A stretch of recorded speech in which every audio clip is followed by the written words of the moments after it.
But I would just say, like, if you're a parent with a kid anywhere from the age of 8 to 18 and you're not limiting your kids' access to phones or iPads or whatever, like, you know, you need to deeply consider that. I guess I will say it that way. Because Well, and there's I just, think, like, going off of what you said about the group chat, I think that oftentimes that's one that's overlooked yeah. because it's like, hey, they're just talking to their friends or, whatever.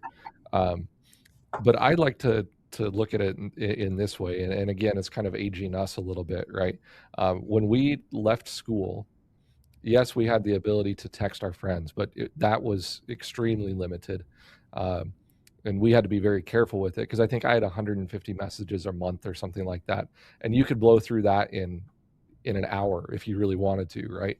Um, but when we left school and we didn't have an activity with our friends, that was it, right? Like our social interaction with the people that we were with all day long was done, Hmm.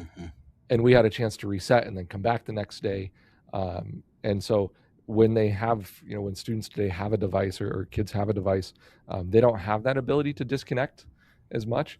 And oftentimes, yeah, it is in that group chat where, um, it's something that's like, they're just talking to their friends. Well, what are they talking about? What are they doing in that group chat that we should be aware of, right? I think too, like the content of what kids receive and what they look at. I mean, I was just talking to my sister-in-law about this because they're starting to let their kids watch like old Nickelodeon shows and stuff like that, right? So they're like, they're watching like Rocket Power right now, and I'm like, oh my gosh, that's amazing. Like, and I think I was watching shows like that, Hey Arnold, Hmm. so, I mean, to be fair, like somewhat crude cartoonish shows, right? Or like not necessarily teaching kids the best of the best things.